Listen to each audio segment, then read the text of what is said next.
And Councilman Shane, you're on mute right now. That was intentional.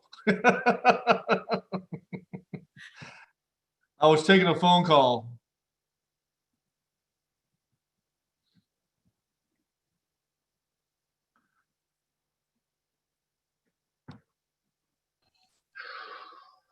Hello, everybody. We're back. I know. Something tell me real estate's gonna beat me out today. Well, 30 minutes got you out of there, even with some antidotes we were talking about. So that's not bad. No. I didn't want Councilmember Pella felt whiplash, as you said.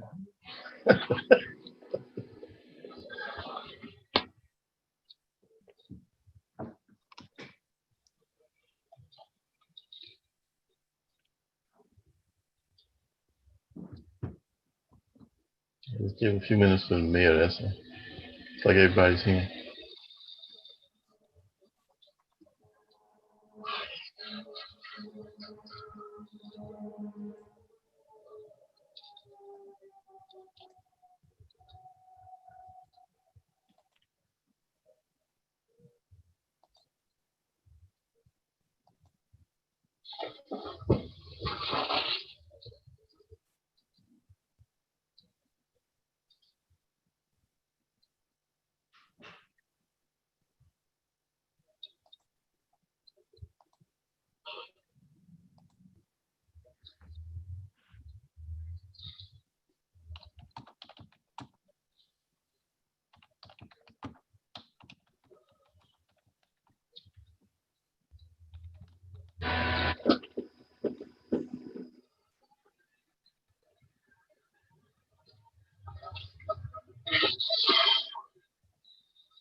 While we're meeting for the mayor, let me ask Mr. Fountain a question.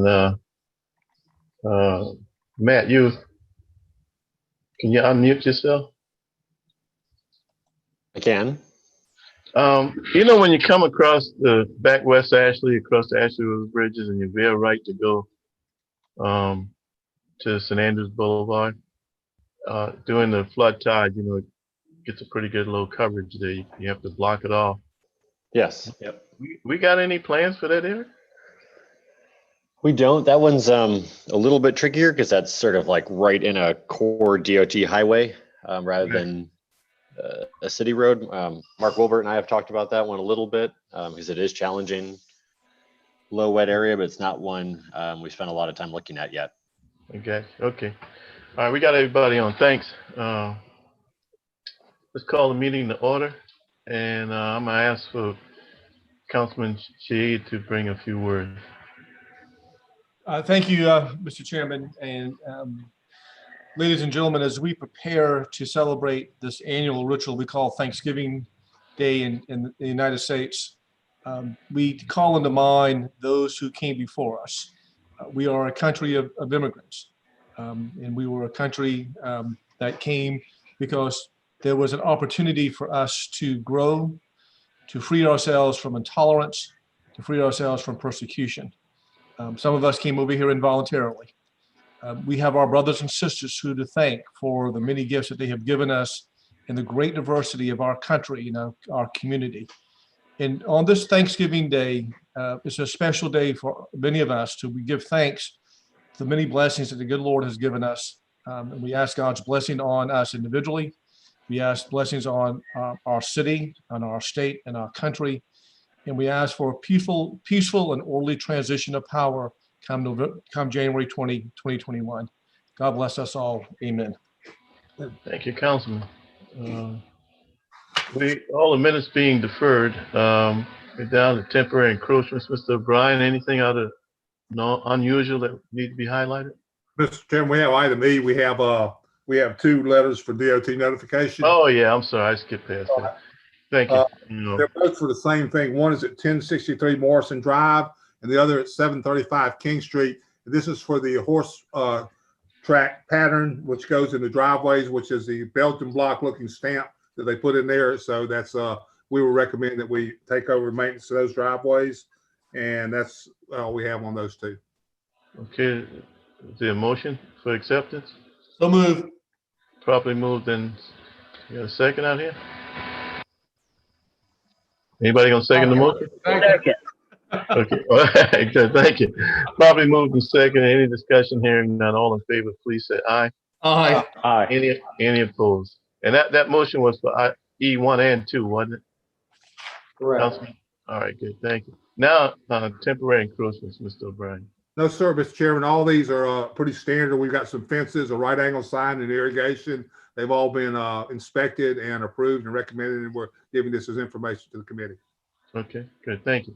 Item H1, Mr. Fountain, grant for King and Hughes Street.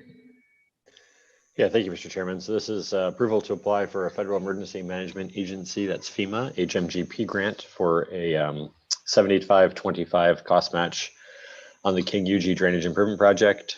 This would result in the city receiving $975,000 in grant funding if awarded, with a match of $325,000 from the Drainage Fund. All right, thank you. What's the pleasure of the committee? Move for approval. Properly Second. moved and seconded by Councilmember Ross. Any questions on that grant? Hearing none, all in favor, please say aye. Aye. Aye. Any opposed? Thank you. H2, Mr. Fountain? Well, yeah, Mr. Fountain. Yeah, go ahead. So item 2 is requested by Councilmember Shade. This is a request for $10,000 of small project allocation funding. It's for a project that we've looked at over the last year that we kind of refer to as the Culpeper Drainage Improvement Project. It's a kind of an existing rear yard swale between Culpeper Circle and Southgate Drive that has a very sporadic property history. Let's say it has there's sort of a strip of commercial property, a very narrow, very narrow strip, 6 to 10 foot wide strip between the residential properties. And then there's obviously some drainage that exists on the residential properties as well in the area.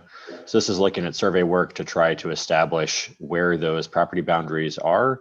And I think Councilman Shades had some discussions with the commercial property owner about potentially being willing to dedicate at least that portion of it gratis to the city to improve drainage in the area. Okay. Councilman Shade? Yes, sir. Mr. Chairman, move for approval, and then I can add some more discussion to it. Can we get a second to his motion, please? I'll second. Probably moving second. Councilman Shade? Thank you. Matt, do you have a copy of that sketch of the drainage available by any chance? Yes, yeah, I can pull that up. And if you could just pull it up, and let me just explain to members of the committee a little bit, because $10,000 sounds like a lot of money for a survey, but I just wanted to give y'all a little bit of a feel for this. I've been dealing with this project for several years. There's Culpeper Drive on one side, and Southgate is on the other side of this property. So the Culpeper property owners share a drainage ditch, which is both on Southgate. And the property ditch begins right at that shopping center where Euro Foods is located. A new liquor store just moved in there. And in office, it's right across the street from our property at the former Piggly Wiggly store. And this property snakes all the way back from that location. The Fox family owns this easement, as Matt's showing you right now, and it goes all the way back to the original. And you and I were joking earlier about the history of West Ashley and some of the things. But this goes all the way back to the original opening and the original egress to Charlestown Landing when there was a chicken farm out there.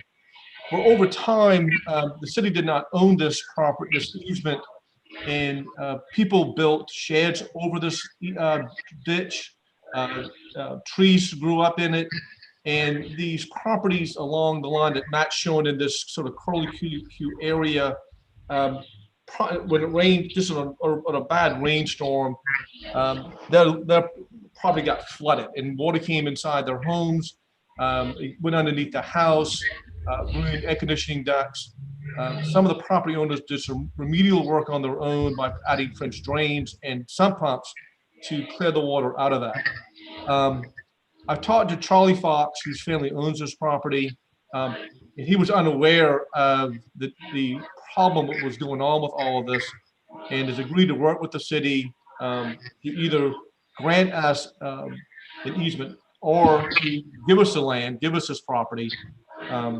But in order to do that, we've got to get a survey to know exactly what we're dealing with. So it goes all the way from Old Town Road to the back of the line, which is Carteret Drive, intersects with Southgate. In order for these folks to get relief, the only way we're going to be able to figure out this ditch is to do the survey. I've got some new property owners and on here. They want to build the fence back there. I can't tell them, or nobody can really tell them where to put the fence, because if they do it now, they may be encroaching on an easement that's not well defined. So it sounds like a lot of money to do survey work. We're used to something a whole lot less, but surveyors are busy right now. There's a real estate boom going on. This is going to be a little complicated to get back there to people's backyards to get this done. And that's why I just need to get this approved and ask for council committee's approval on this expenditure. Thank you, Mr. Chairman. Okay. Any other committee members, any questions? Mr. Chairman.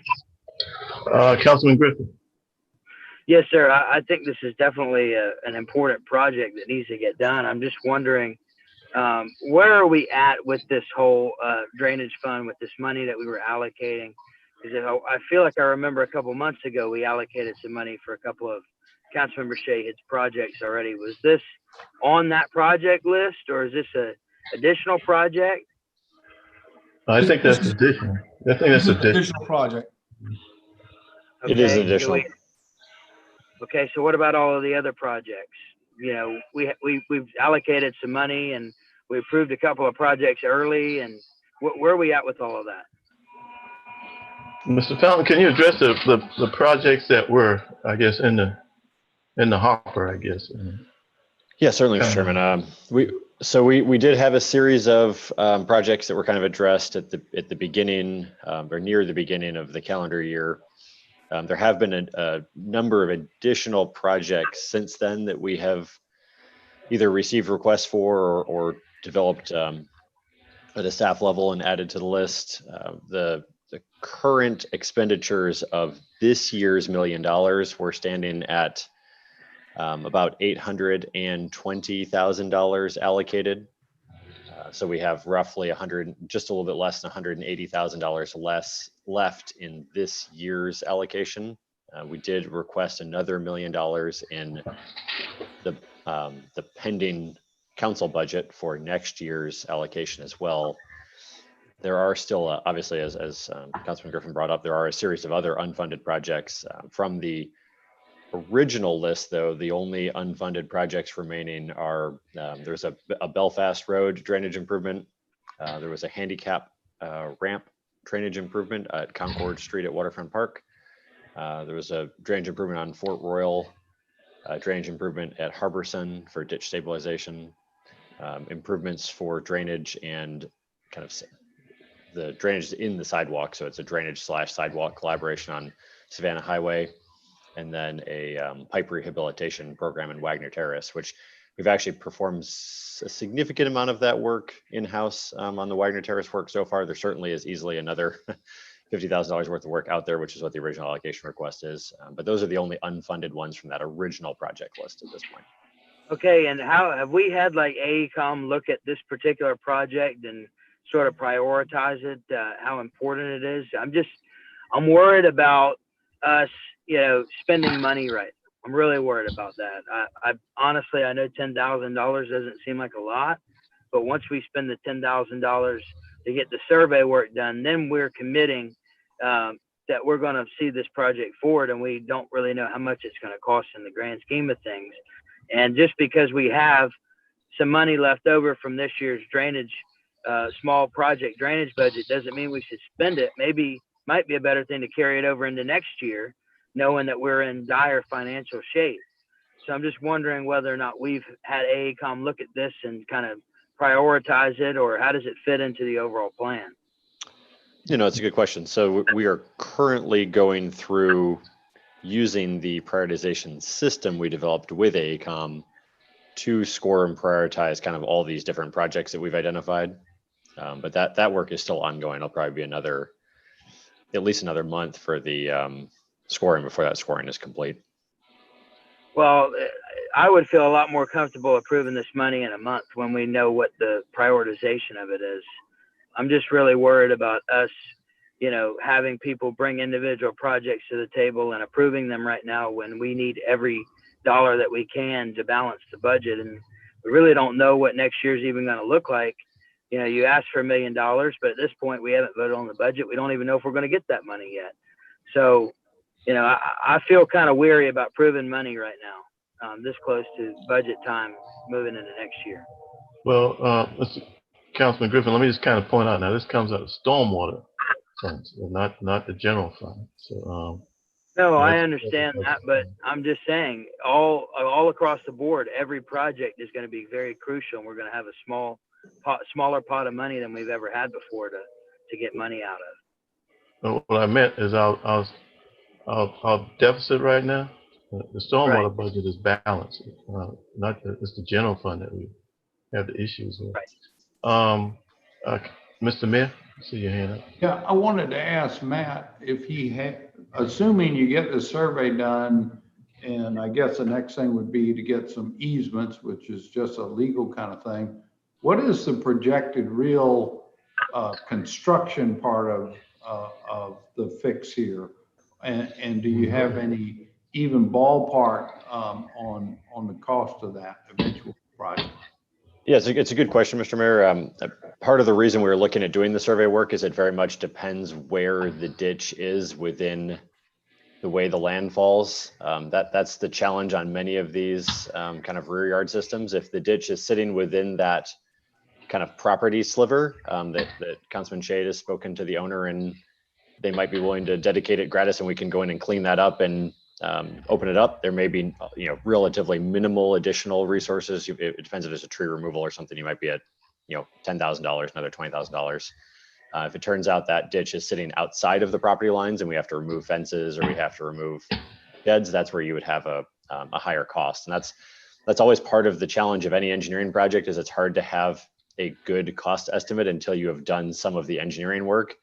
And there is a frustrating component to that of feeling like you have sunk cost into a project and it's hard to back up. So it is something, that's part of the reason we did the prioritization system, is we would normally do this survey and then basically re-rank the project knowing the actual cost to see whether additional funding was worth it.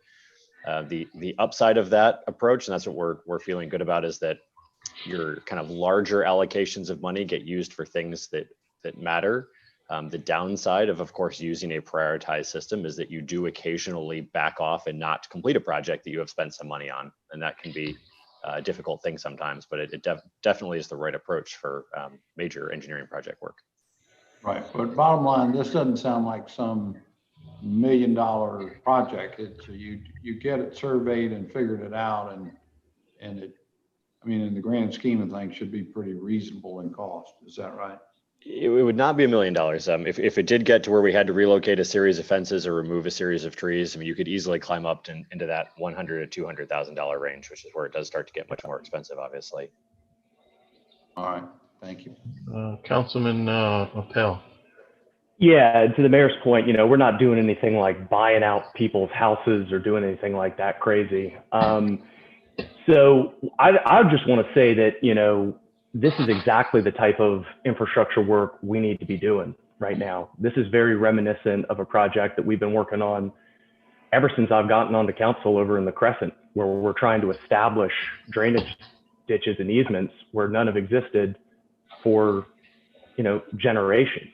This is the exact type of, bang for your buck, low-hanging fruit, common sense measures that we need to take. And, you know, I get the whole thing about the sunk cost issue, but sometimes you have to have a survey just in order to be able to engage and approach the community, just so they can even see what you're proposing and whose properties are going to be impacted, so you can go about the business of collecting easements. So this is something that as soon as I saw this, I had sympathy for Councilman Shea, because I'm dealing with the same exact issue in my district. So these are common sense, efficient, low cost, but high reward projects. And I think it's exactly what we need to be doing. Thanks. Yeah, Councilman Shea. Yeah, thank y'all all for those comments. And I just want to emphasize something that Matt said. The survey is just going to map out this ditch. And it took us years to sort of identify this ditch, to do the research on it in-house with legal. And then we found out that we don't even own it. It belongs to the private property owner. So we have no authority at this point to go to individual property owners and say, would you please move that shed off this ditch? Or asking somebody now to say, you've got a tree here, we need to get that tree out of the ditch. This is going to provide almost immediate relief for those property owners whose homes are being damaged and whose property are being devaluated because of a issue that the city did not coordinate with back in the early days of this development with the property owners. And so we're going to remedy that for these folks. They're going to get immediate relief with this. As the mayor mentioned and Councilmember Ross mentioned, this is not something we're dealing with a long-term multi-million-dollar project. It really is to give everybody a clear picture of where is their property lines and where this ditch is, and to help them rearrange some of the issues dealing with obstructions. That's what is going to happen with this.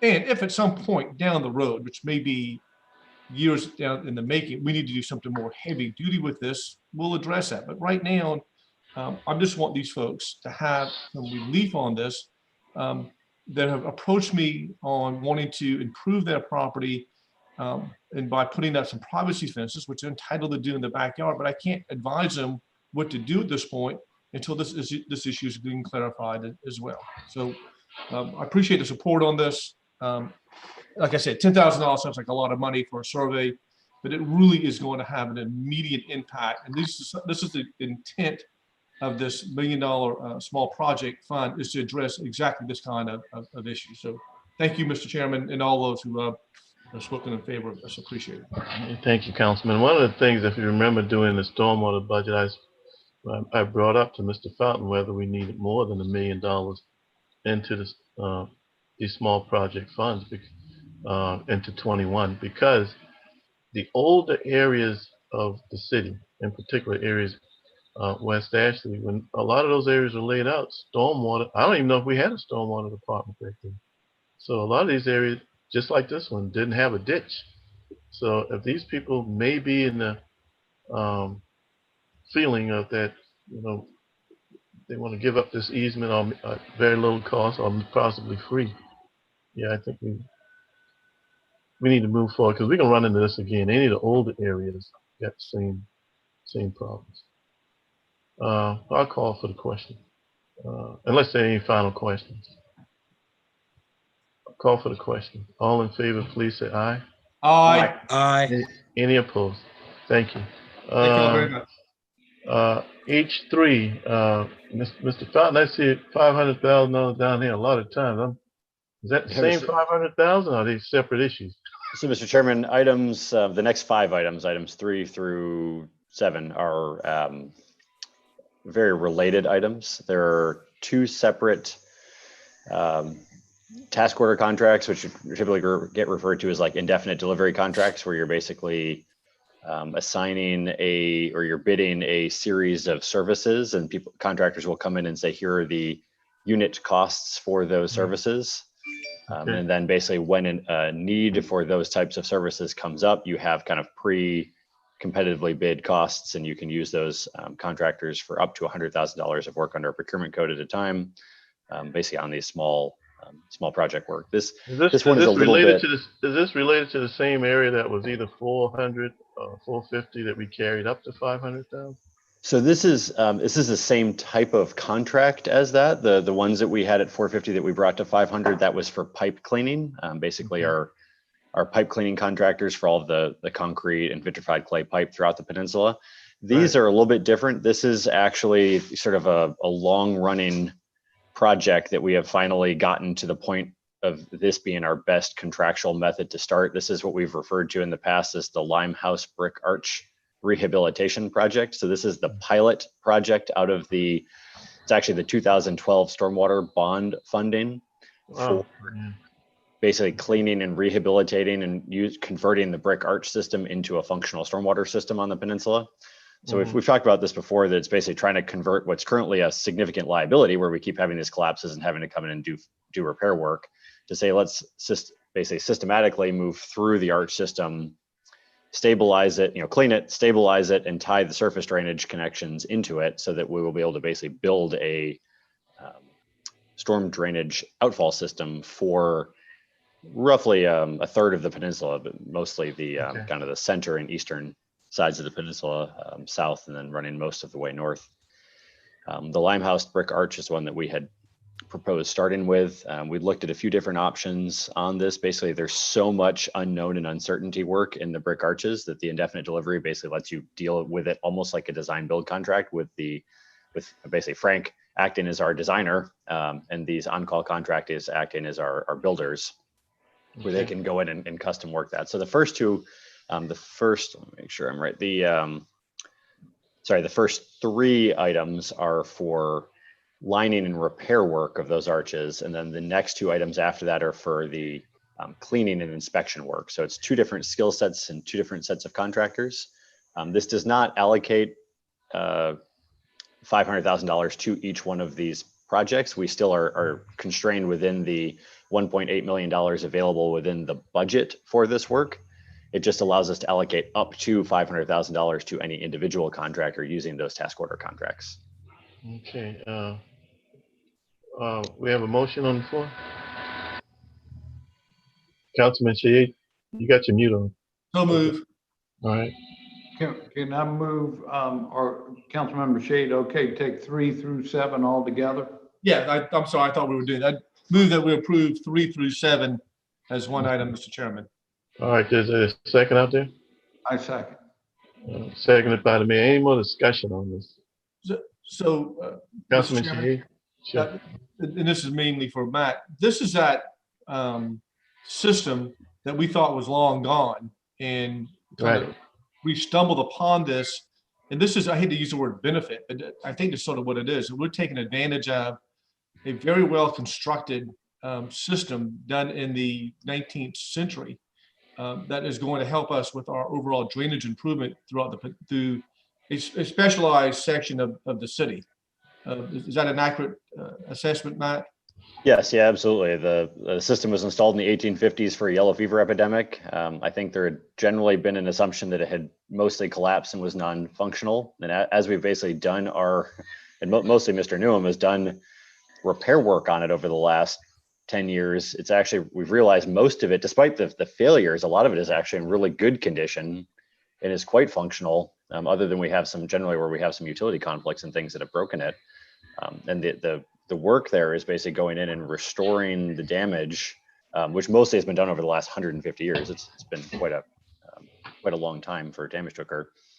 But restore that, tie it back in, and so again, the cost of doing that, even if you ignore the liability of it occasionally failing and costing us hundreds of thousands of dollars on emergency style repair work, the improvement cost to install 5-foot by 3-foot box culverts basically throughout the peninsula with all the utilities and everything else that exists down there and trying to open and close roads, would be 10 times this, at least an order of magnitude higher than this. So it's really an irreplaceable asset to us that is currently costing us a lot of money as a liability. So I think we have a really good option here to fix drainage on a significant portion of the peninsula for much lower cost than almost any other approach we could do. Oh, Mr. Mayor. So I would point out, and correct me if I'm wrong on this, Matt, but this particular little archway tunnel that starts at Low Battery and goes up Limehouse to Trad Street, then goes one block over Trad and up Archdale to Cumming Street, and then all the way up to Spring Street. Imagine that you'd have a direct drainage line running all the way from Spring, really almost down the spine of the peninsula.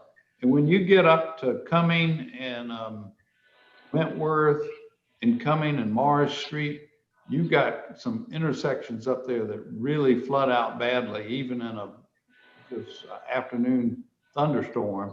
So I'm excited. I know it's going to take us a while to get all the way up there. Probably take a few years. I don't know exactly, but I'm very excited to see, at least when it gets up to Cumming and Wentworth Street, whether this creates a kind of benefit.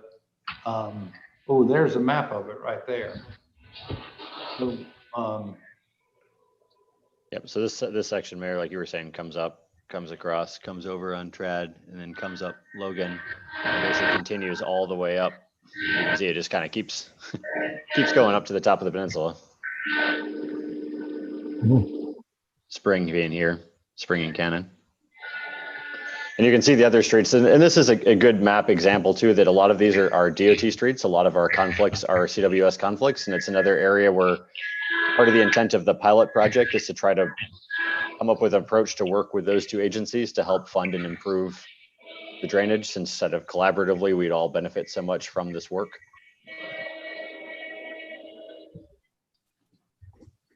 See, Mr. Felton, just curious if somehow we were, able to rehabilitate these, would this be a potential help towards sunny day flooding? So we've talked about that, Mr. Chairman. The benefit for sunny day would be if we were to add lift stations onto them after they were rehabilitated, basically putting Right. very small pump stations in. Right. That is a potential that we've looked at. I mean, Frank has certainly done some conceptual work. We would probably need to actually get an engineering firm to do some modeling, because this is like the opposite of doing water distribution or like sprinkler design, and that the further upstream you go, the more connections have come into the system. So the more complex the hydraulics get and how much water comes in from where. But Yeah. there certainly is the potential for a lift station to enhance that flow by creating, basically just driving the head down. And in the southern areas behind the wall, that would be an area where you really would see some improvements on some of that sunny day flooding. A lot of it we can block out with the check valves to some extent already, but you would also, you still see that sunny day, sort of a pseudo sunny day flooding, where we get a very light rainstorm during a very high tide period that still causes quite a bit of flooding, because the water just can't get out. And we see that not just in the peninsula, we see that in West Ashley. I see Councilman Fell shaking his head, because that's something his district sees a lot of during those extreme high tides. So that's something that is a good thing to look at on this type of work as well. Okay. And when you said lining, what size pipe goes down in there? So these are a little bit different. So these are all like hand lane brick. So they were meant to be man cleaned, and what was probably literally the worst job I think that you could come up with. It's a history of how that was performed in Charleston, of course, but we've had, when we first started cleaning these, we were still hand cleaning them as well. They're 5 feet tall and 3 feet wide, because that was about as small a space as you could put people into to work in. But they're an arch with a flat bottom. The flat bottom sits on like wood that's slightly beneath the groundwater, so it won't rot. So what we actually do is, when we clean them, the brick is still in really good shape. It's the mortar that is generally collapsed.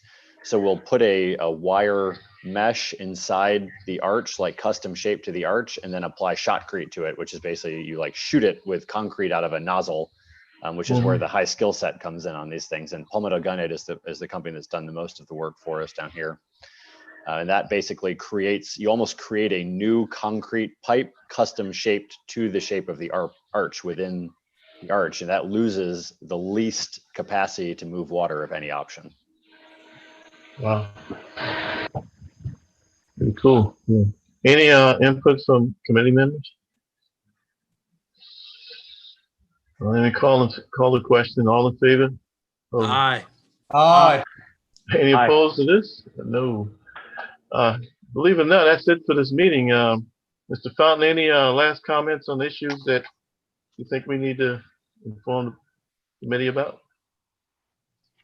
I think we're okay at this point in time, Mr. Chairman. I do have a project update on the next meeting, which is in, I think, about a week.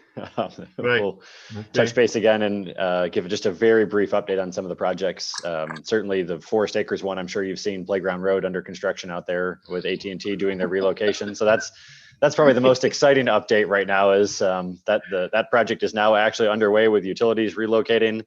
We probably won't have drainage construction beginning until October, but we're actually in the process now rather than waiting for the process to start. And thank everybody on that one, man. That was huge to get that going, get that one off the drawing board, and particularly off of AT&T's drawing board.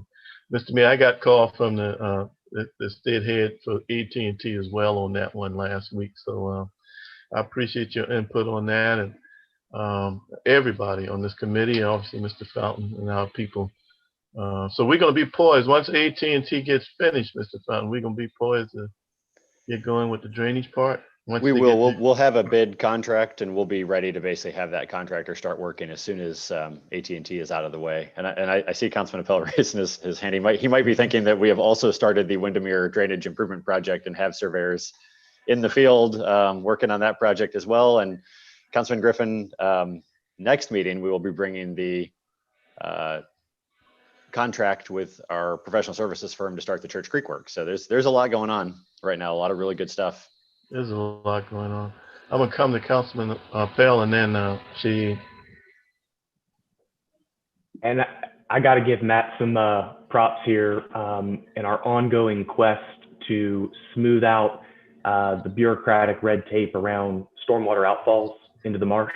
Oh, yeah, I'm not even going to try to get into the details here, but I can just tell you I've seen enough to know that this issue is being pressed forward. I've seen the amount of work and attention to detail that Matt and his staff have invested into this effort. I've seen Matt's comments on the proposals. They're very detailed. They're very geared towards getting this moving in the right direction. And this is something that touches on the federal government, the state government, the county, us. It's a very complicated effort. It's a long time overdue and a long time in the making, but there is some light at the end of the tunnel here. And it's very exciting to see because, this is going to be a potential game changer for not just my district, but for any district that has a pipe going to a marsh, which I think we've got a lot of around here. And just the ability to go in there, clean it up, improve water flow. We did a little project like this in the South Windermere Shopping Center earlier this year. And, it hasn't solved all of our problems over there by any stretch of the imagination, but I can tell you, I've heard from the merchants over in the shopping center. I've heard from the neighbors around there. It is not as bad as it's been. And this is another example of low-hanging fruit, common sense, projects in the single-digit thousands or, tens of thousands to get meaningful changes and meaningful improvements delivered to people sooner rather than later. So got to give Matt and his team props on this. It's a very exciting, not the sexiest thing in the world by any stretch of the imagination, but it's a very important effort. And really, I'm just very thankful for his hard work on this issue. Appreciate the comments, Councilman Shea. I just want to echo a little bit of what has been said from all of us so far, and deep appreciation for Tom O'Brien's team and for Matt Fountain's team. As Councilmember Appel said, this is not the sexy things that we do with city government, but it's probably one of the most important things. So it has a huge impact on people's lives, their ability to simply enjoy their property, if nothing else. But the work that they do is really just critical. We've been able to carry forth with this in spite of all the other budget issues we've been dealing with. We've been able to do the things we're supposed to be doing as a city, which is address these issues that both departments are responsible for doing. And this has the greatest impact on our community. Matt had done this for me, Mr. Chairman, and I may want to recommend him doing this for citywide, but he attended one of my constituent monthly meetings and gave a real good update as to projects within District 9, what was going on and the money that was spent on doing that. And maybe just like to recommend to both Tom and to Matt, if we could have sort of an end of the year state of what we've been doing the past fiscal 2020, as to the projects that have been accomplished and the work that's been done by both departments, so that we can just sort of hold that out to our constituents and say, here are these projects that we've been doing. This is what we've been able to accomplish on a citywide basis, not just a district-wide basis, but a citywide basis. It goes through the things that Tom does in his department and Matt does in his department, and show the money that's been spent and the projects that have been addressed. So I would recommend that, Mr. Chairman, for maybe we can get it done between now and then the end of the year. That's fine, or the beginning part of January. Just sort of an update, sort of state of the department, what's happened and how this has impacted our community. Let me tell you, state of drainage would be very appropriate. Just like you have the State of the Union. Yeah. In the city of Charleston, the state of drainage would be very, you have a lot of people listening on that one. So, Yep. yeah. I think so. I think they would. Matt, is there any way we can help out, or Mr. Mayor, any conversations as we go about and touch bases with our friends across the county and the state that could help out with this issue about, cleaning out outfalls? Well, Mr. Chairman, I did speak with Colonel Hondred at the U.S. Army Corps of Engineers about a month ago after our city's comments had been submitted, just to reiterate, get her attention to the issue and to look at it. I think at this point, the ball is in their hands, being the Corps of Engineers. Okay. So, all right. I don't know that additional folks. If Matt's got anybody he would recommend I call on, I'd be happy to do it. Mayor, the Corps is basically, they have a series of nationwide permits that they have to be renewed every 5 years. They're in their current renewal cycle for that over the next month and a half or so. I think they will be picking back up on the outfall discussions basically as that wraps up, probably in January, February. So it's not a bad time to start just, mentioning how important it is to the city and making sure it's thought of as a priority, because there's always a balance of needs and considerations that the Corps looks at, that they look at the ecological impacts obviously very strongly. And there's a number of federal resource agencies and interest groups that feel very strongly about the ecological impacts. And I think there's certainly a good story to be told about the flood impacts as well. And reiterating that, these permits are primarily for existing outfalls that were previously disturbed, that we are just continuing to keep functional. These are not to install new outfalls. These are not to create new disturbance. Right. I think that's a really key point to just keep pushing on, that it is different. I mean, this is local government only general permit to be able to maintain flood mitigation for our citizens, basically. I mean, that's a very different thing than ecological harm for the sake of new development or something along those lines. Understood. And we'll definitely stay in touch as that permit process evolves, so we can continue to coordinate our efforts. Thank you. All right. Well, good meeting. I do believe we right up there with real estate on this one, so didn't keep you too long. But look forward to seeing you guys tomorrow at the workshop and having a good council meeting tomorrow. Thanks a lot for all you're doing, Matt and team, and we'll see you the next time. Yeah, thank you, Mr. Chairman. And if anyone does need me for anything, I'm technically on vacation in Cocoa Beach, so just call me a couple of times and I will get back to you, but it might take a few calls. If I'm out surfing, I might not see the phone. Nobody bother Matt. Enjoy the waves down there and enjoy, man. They were great this morning. Awesome. You've earned it. I thought about going down there. Trust me. Matt, I think we should see you in your flip-flops and t-shirt right now in tan. Oh, nice. What beach are you at? Cocoa. Cocoa Beach. Oh, down in Florida. Great. That's great. Well, hey, let you get back to it. We kept you too long already. All right, listen, by acclamation, we stand.